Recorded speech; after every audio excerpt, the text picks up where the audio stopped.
So Luka's a rookie, and it's so cool that you guys cross paths. You're at the tail end. He's at the Sure. beginning. hmm Did you know right away with him?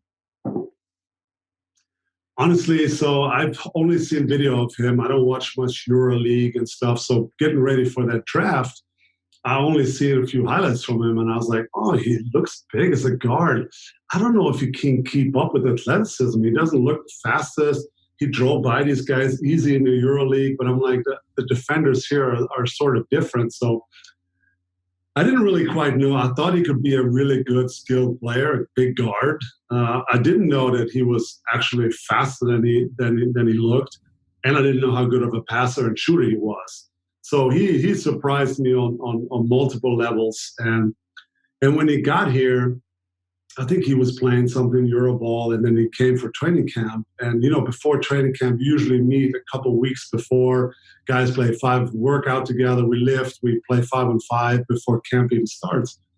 And the first day he plays a little bit, and I remember he was already like super cool and giving them passes. I'm kind of giving him a look. I was like, I got to test him a little bit, right? So there's at the big, I fouled him pretty hard one time, and then he's at the free throw line for game. So I'm going over there. I'm like, I got a little something for this young guy. So I'm giving him a little trash talk, and I was like, there's no way you're making these two free throws. And he just smiled at me. He didn't say anything, and he knocked those two free throws in. So I think he gained respect right away by his composure, by how mature he was as a 19, 20-year-old, how he sees the floor, how he reads the pick and roll situations. I mean, he's so far ahead of his time already and ahead of his age that it's actually really scary. So we were surprised the minute we saw this kid on the floor in Dallas.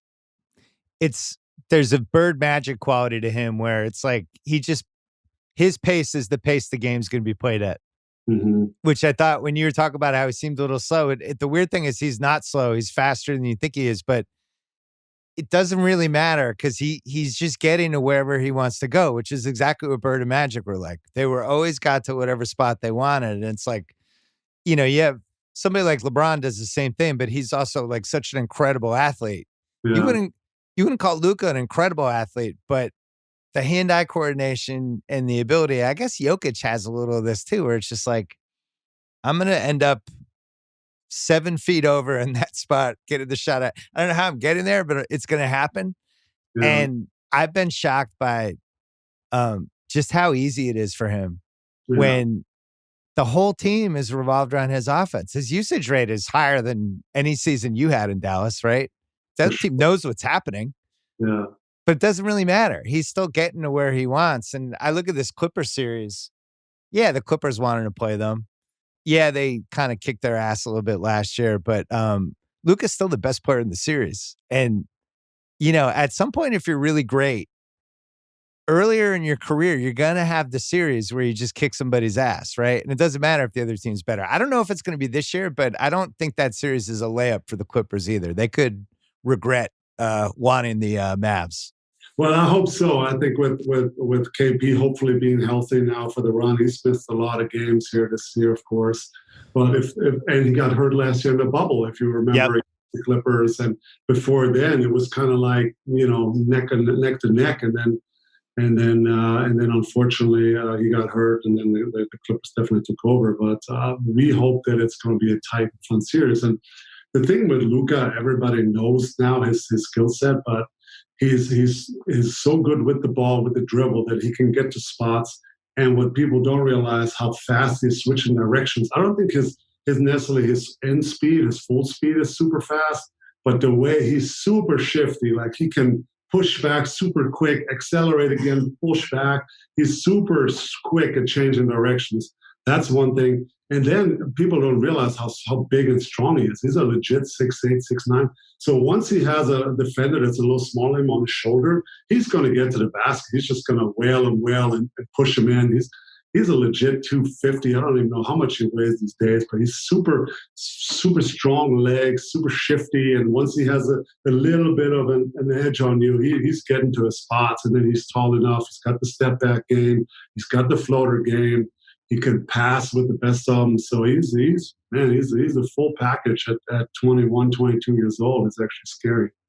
So the most important thing you taught him was how to complain after every non-call. And So was that like a month-long seminar that you just taught him all the tricks? What happened? Because he complains about everything. That's a skill that all the Euros know for some reason. No, I don't know.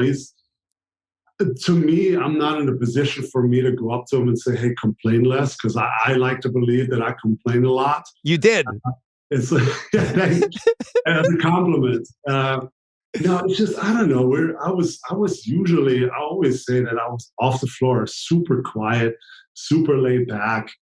But during the game, it's just you're so emotional, and you want to let somebody have it. And I don't know, he's the same way. He's a little too emotional on that part. So he just, I think hopefully with experience, he'll get better with it and learn how. I think a big part of it is how to talk to the referees in a good way. I mean, I've remember videos of MJ or Jason Kidd used to do that all the time when they walk over there and they put their hands over their mouth and then anything goes, right?